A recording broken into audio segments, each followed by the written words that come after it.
नमस्कार, स्वागत है आप सभी का। मैं हूं आपके साथ सपना। शुरुआत करते हैं बुलेटिन की। मुख्यमंत्री पुष्कर सिंह धामी जब भी दिल्ली दौरे पर होते हैं, राज्य के भीतर मंत्रिमंडल विस्तार की चर्चा जोरों से होने लगती है।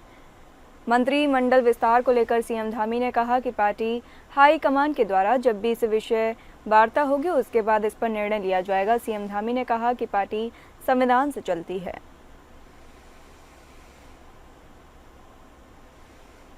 आप लोगों का हमेशा एक प्रश्न होता है, लेकिन इस पर चर्चा चल रही है। और चूंकि हमारी पार्टी सब मिलजुल कर लोकतांत्रिक तरीके से चलने वाली पार्टी है, और हाईकमान का भी इस पर चूंकि उनके भी निर्देश होते हैं, तो सब मिलकर जैसा निर्देश करें हम लोग इस पर काम करेंगे। शाहजहांपुर में आरजेडी नेता और बिहार के पूर्व उप मुख्यमंत्री तेजस्वी यादव के खिलाफ मुकदमा दर्ज किया गया। आरजेडी के नेता तेजस्वी यादव ने सोशल मीडिया एक्स पर प्रधानमंत्री नरेंद्र मोदी के खिलाफ आपत्तिजनक टिप्पणी की थी। तेजस्वी यादव ने ये पीएम मोदी के खिलाफ आपत्तिजनक टिप्पणी बिहार में पीएम मोदी की एक चुनावी रैली से पहले की थी, जिसके बाद से बीजेपी कार्यकर्ताओं में भारी गुस्सा था। तेजस्वी यादव ने सोशल मीडिया पर प्रधानमंत्री नरेंद्र मोदी के खिलाफ आपत्तिजनक टिप्पणी की थी। तेजस्वी यादव पर यह एक मुकदमा बीजेपी की महानगर अध्यक्ष शिल्पी गुप्ता ने दर्ज कराया है। फिलहाल पुलिस के मामले में कार्रवाई शुरू कर दी है।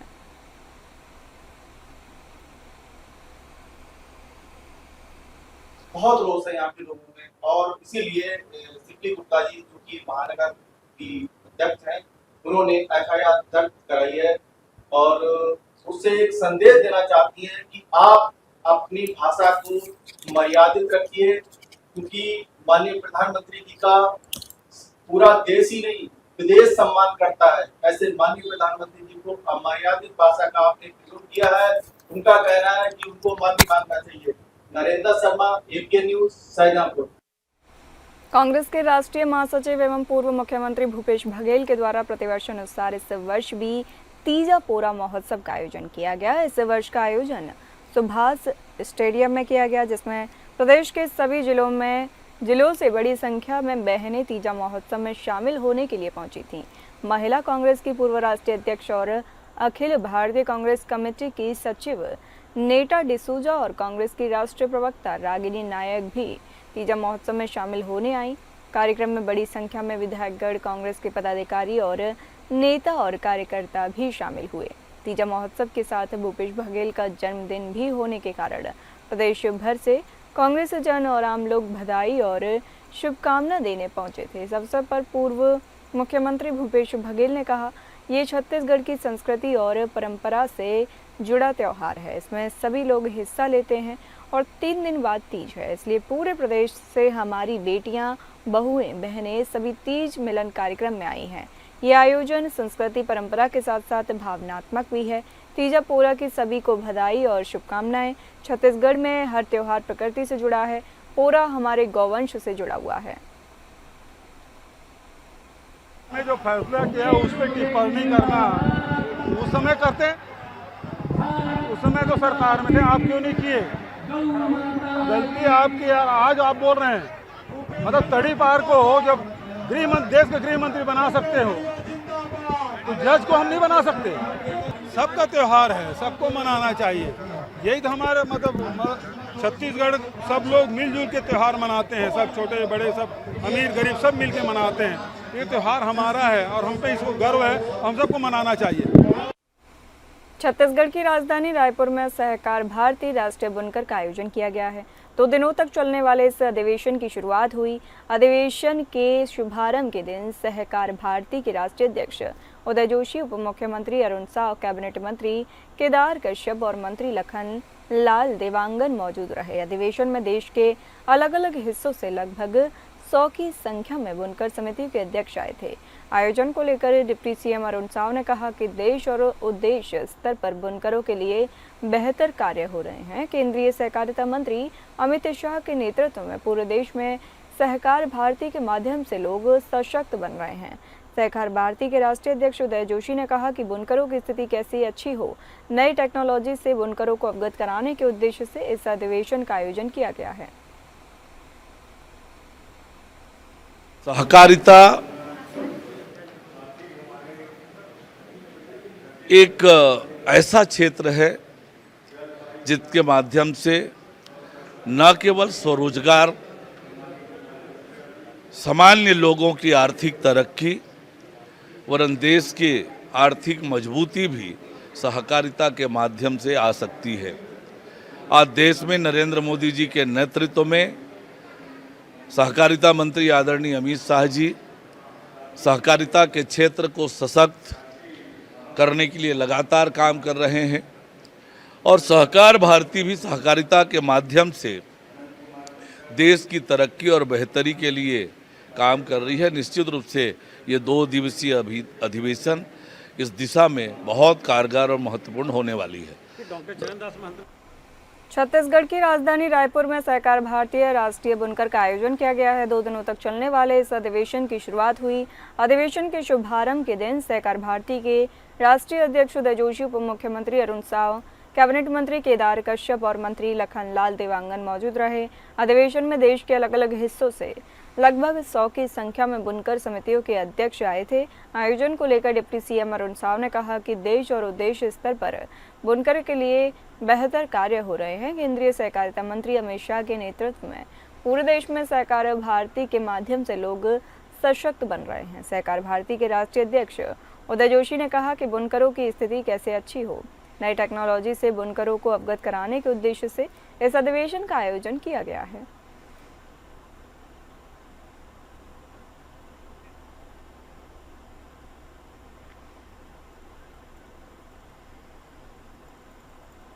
किसान संगठन के नेताओं और सदस्यों ने आज सुबह ही समराला की अनाज मंडी में किसान महापंचायत की तैयारियां शुरू कर दी हैं।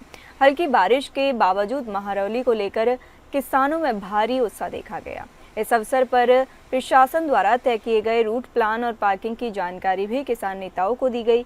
इस अवसर पर भाग्यू लाखोवाल के अध्यक्ष हरिंदर सिंह लाखोवाल ने कहा, महापंचायत में लगभग 1 से 1.5 लाख किसानों के शामिल होने की संभावना है, जिसके लिए सुबह से ही तैयारियां शुरू कर दी गई हैं। उन्होंने कहा कि आज की महापंचायत रैली पंजाब सरकार द्वारा लाई गई है। किसानों के संघर्ष के रद्द होने की खुशी में भूमि सर्वेक्षण नीति रखी गई है। किसान नेता हरिंदर सिंह लखोवाल ने बताया कि इस महापंचायत के दौरान पंजाब के अन्य महत्वपूर्ण मुद्दों पर चर्चा होगी और महत्वपूर्ण निर्णय लिए जा सकते हैं। दूर दराज से आने वाले किसानों के लिए चाय और लंगर की भी व्यवस्था की गई है। ਕਾਲਜ ਦੇ ਵਿੱਚ ਮਾਲਵਾ ਕਾਲਜ ਲਾਈ ਹੈ ਜਾਂ ਆਈਟੀ, ਉੱਥੋਂ ਕਿਵੇਂ ਸਾਡੇ ਲੋਕ ਤੁਰ ਕੇ ਆਉਣਗੇ? ਇਸ ਤਰ੍ਹਾਂ ਦੀ ਉਹ ਪਾਰਕਿੰਗ ਸਾਨੂੰ ਮਨਜ਼ੂਰ ਨਹੀਂ। ਅਸੀਂ ਉਹ ਪਾਰਕਿੰਗ ਦੇ ਵਿੱਚ ਗੱਡੀਆਂ ਨਹੀਂ ਲਾਵਾਂਗੇ। ਪਹਿਲਾਂ ਸਾਰੀਆਂ ਗੱਡੀਆਂ ਇੱਥੇ ਆਉਣਗੀਆਂ ਜਾਂ ਨੇੜੇ ਤੇੜੇ ਜਿਹੜੀਆਂ ਪਾਰਕਿੰਗਾਂ ਨੇ ਉਹਨਾਂ ਦੇ ਵਿੱਚ ਸਾਡੀਆਂ ਗੱਡੀਆਂ ਲਵਾਈਆਂ ਜਾਣ। ਇਹ ਅਸੀਂ ਅਪੀਲ ਕਰਦੇ ਹਾਂ। ਕੋਈ ਗੱਲ ਨਹੀਂ, ਰੱਬ ਮਿਹਰਬਾਨ ਆ ਸਾਡੇ ਤੇ, ਨਹੀਂ ਤਾਂ ਅੱਜ ਉਹਨੇ ਮੀਂਹ ਪਾ ਦੇਣਾ ਸੀ। 80% ਦੱਸਿਆ, ਕਿਉਂਕਿ ਅਸੀਂ ਘਾਲਣਾ ਘਾਲੀਆਂ ਹੋਈਆਂ, ਕਿਸਾਨਾਂ ਨੇ ਬੈਠਣਾ। ਪੈ ਵੀ ਜਾਊ ਮੀਂਹ ਤਾਂ ਸਾਨੂੰ ਕੋਈ ਫਰਕ ਨਹੀਂ ਪੈਂਦਾ, ਅਸੀਂ ਖੇਤਾਂ 'ਚ ਭਿੱਜਦੇ ਹੀ ਰਹਿੰਦੇ ਹਾਂ। ਅਸੀਂ ਮੀਂਹ 'ਚ ਬੈਠ ਕੇ ਰੈਲੀ ਪੂਰੀ ਕਰਾਂਗੇ। ਇੱਕ ਤਾਂ ਜੇਤੂ ਰੈਲੀ ਆ ਸਾਡੀ ਲੈਂਡ ਪੂਲਿੰਗ ਤੇ ਜਿਹੜੀ ਅਸੀਂ ਜਿੱਤ ਪ੍ਰਾਪਤ ਕੀਤੀ ਆ। दूसरा, पंजाब सरकार खिलाफ साड़ियां मंगां कुछ हैगियां ने, सेंटर खिलाफ FTA की मंग हैगी आ, वो मंगां नूं लैके इत्थे अज चर्चा करांगे। देश के किसानों नूं कहना भी एक हो जाओ, भावें कोई भी पार्टी आउंदी है, किसी ने कुछ नहीं देना। जिन्ना चिर तुसीं एक नहीं SKM दे झंडे थल्ले नहीं आउंदे, उन्ना चिर आपां आपदियां मंगां नहीं मनवा सकदे। SKM ते झंडे थल्ले तुसीं आए सी, ट्रैक्टर मार्च कीता सी, तां आपां लैंड पूलिंग पॉलिसी वापस करवा दी। रांची समेत सभी आसपास के क्षेत्रों में पिछले कुछ दिनों से लगातार हो रही मूसलाधार बारिश के कारण राज्य के मशहूर जलप्रपात जोनाहा, हुंडरू, दशम fall, Sita fall, remix fall सहित अन्य फॉल अपनी उफान पर हैं, जिसकी वजह से रांची जिला प्रशासन द्वारा अलर्ट जारी किया गया है। आपको बता दें कि उन जलप्रपातों में जलधारा की प्रबल गति और चट्टानों से टकराने वाली धाराएं प्रकृति की अपार शक्ति का प्रदर्शन कर रही हैं। हालांकि ये दृश्य आकर्षक और मनोरम है, जिसके कारण पर्यटक वहां जाना पसंद कर रहे होंगे, जिनकी सुरक्षा को लेकर ये चेतावनी जारी की गई है। फिलहाल उन जलप्रपातों को देखने के लिए जाना अत्यंत खतरनाक है और एक छोटी सी लापरवाही गंभीर दुर्घटना का कारण बन सकती है, जिससे जानमाल का नुकसान हो सकता है।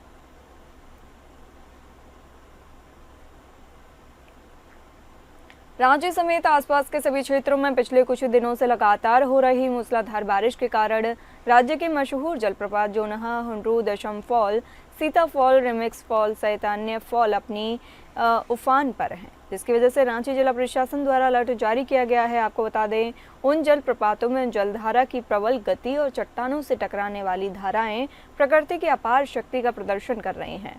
हालांकि ये दृश्य आकर्षक और मनोरम है, जिसके कारण पर्यटक वहां जाना पसंद कर रहे होंगे, जिनकी सुरक्षा को लेकर ये चेतावनी जारी की गई है। फिलहाल उन जलप्रपातों को देखने के लिए जाना अत्यंत खतरनाक है और एक छोटी सी लापरवाही गंभीर दुर्घटना का कारण बन सकती है, जिससे जानमाल का नुकसान हो सकता है।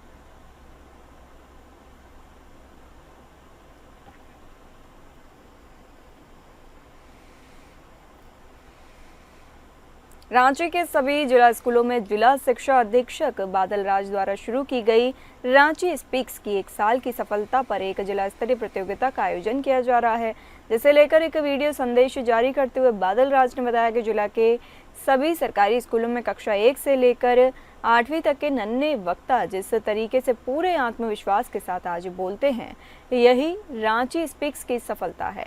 यही वजह है इस योजना के 1 साल पूर्ण होने का जश्न एक प्रतियोगिता के आयोजन के साथ मनाया जा रहा है, जहां प्रत्येक विद्यालय से स्टार स्पीकर चुने जाएंगे और अंत में रांची स्पीक्स चैंपियंस घोषित किए जाएंगे। जिला शिक्षा ने ये भी बताया कि ये प्रतियोगिता बच्चों की आवाज को पहचान देने का प्रयास है और बच्चों के आत्मविश्वास, भाषा और अभिव्यक्ति का उत्सव है।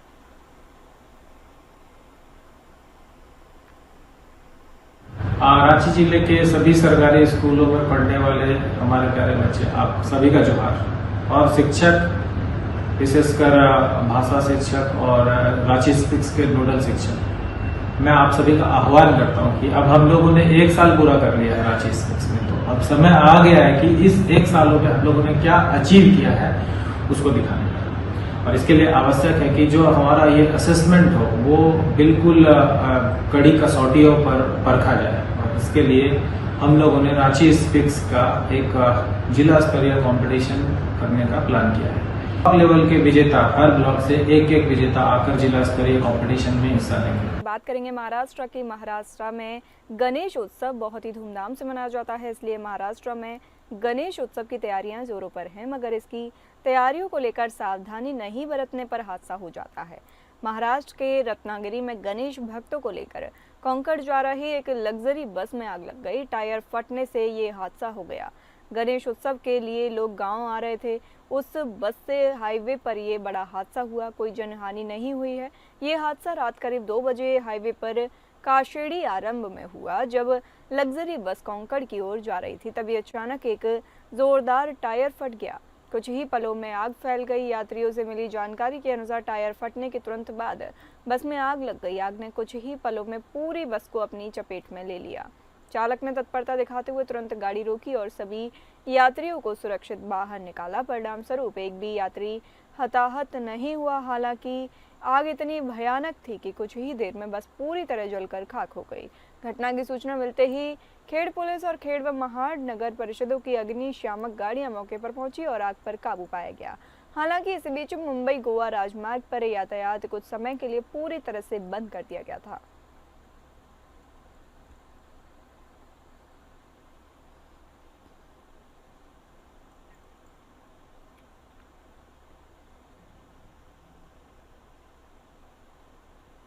खबर सासाराम से है, जहां सासाराम के नगर थाना क्षेत्र में पुलिस और अपराधियों के बीच मुठभेड़ हो गई। बताते जिसमें पुलिस ने 2 अपराधियों का एनकाउंटर किया है। वही मामले में अब तक 7 अपराधियों की गिरफ्तारी की है। कैमूर जिले के बिलोरी का रहने वाला प्रभात कुमार कैमूर जिले के ही मुजान का रहने वाला है। सुरेश राम के बाएं पैर में गोली मारी गई है। इसके अलावा अपराधी इंदल राम और रामशीष शर्मा को भी चोट आई है। पुलिस ने अब तक 7 अपराधियों को गिरफ्तार किया है। बताया जा रहा है कि इन अपराधियों के पास से 2 कट्टा 15 कारतूस भी बरामद किए हैं। ये अपराधी कोचस थाना क्षेत्र के मध्य विद्यालय कपासिया के एक शारीरिक शिक्षक दिलीप कुमार का अपहरण कर उसे सासाराम के तकिया बाजार स्थित एक अर्ध निर्मित मकान में रखा हुआ था। एसडीपीओ 2 कुमार भैरव को जब ये सूचना मिली तो पुलिस बल के साथ छापेमारी की गई। इसके साथ ही अपराधी पुलिस पर भी हथियार तान दिए। इसके बाद पुलिस ने भी फायरिंग की, जिसमें प्रभात और सुरेश राम के पैर में गोली लगी। अन्य अपराधियों को पुलिस ने पकड़ लिया है और अपहृत शिक्षक दिलीप कुमार को मुक्त करा लिया है। दिलीप कुमार परसथुआ थाना के रूपीबांध गांव का रहने वाला है।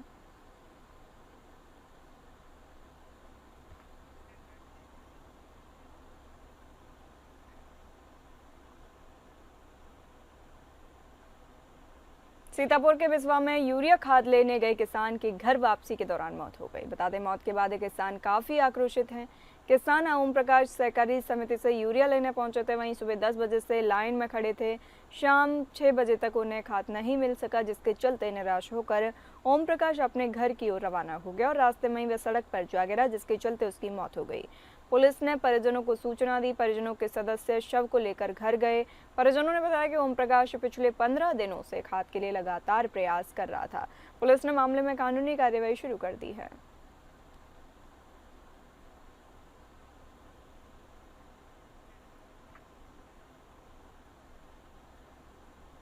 ग्रेटर नोएडा के सिरसा गांव से दिल दहला देने वाली घटना सामने आई है। दहेज की मांग पूरी न होने पर विवाहिता निक्की की बेरहमी से हत्या कर दी गई। आरोप है कि ससुराल वालों ने पहले निक्की को पीटा, फिर ज्वलनशील पदार्थ डालकर आग के हवाले कर दिया। इस हृदय विदारक घटना ने इलाके में आक्रोश फैला दिया है और परिजन न्याय की गुहार लगा रहे हैं। मामला थाना कासना क्षेत्र का है। जानकारी के मुताबिक निक्की की शादी दिसंबर 2016 में विपिन से हुई थी। शादी में स्कॉर्पियो और अन्य सामान दिया गया था। बाद में एक कार भी दी गई। उसके बावजूद पति और ससुराल जन लगातार 35 लाख रुपए की मांग करते रहे। परिजनों का कहना है कि मांग पूरी न होने पर निक्की को लगातार प्रताड़ित किया गया और आखिरकार 21 अगस्त को उसकी जान ले ली गई। निक्की की बहन कंचन का आरोप है कि उसका जीजा विपिन अय्याशी के लिए पैसे मांगता था। जब परिवार ने बड़ी रकम देने से इनकार कर दिया तो उसने निक्की पर जुल्म ढाए और अंततः उसे मौत के घाट उतार दिया।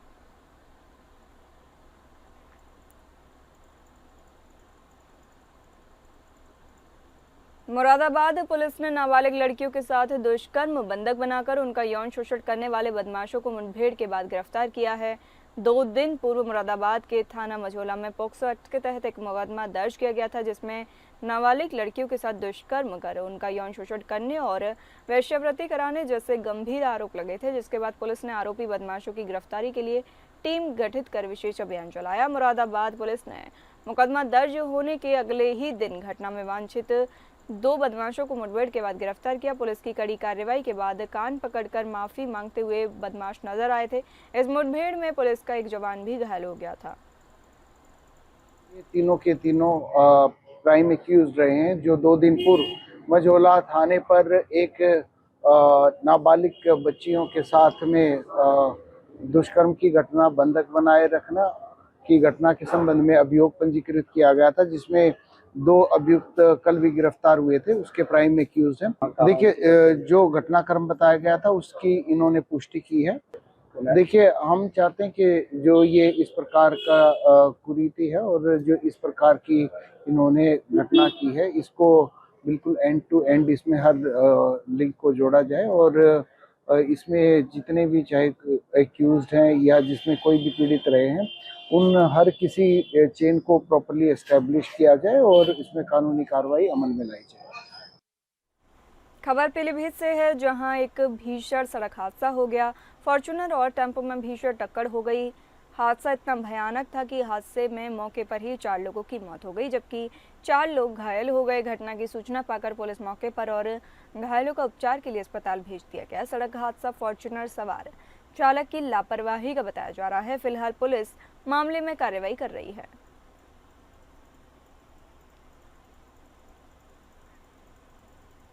फिलहाल इस बुलेटिन में इतना ही। नमस्कार।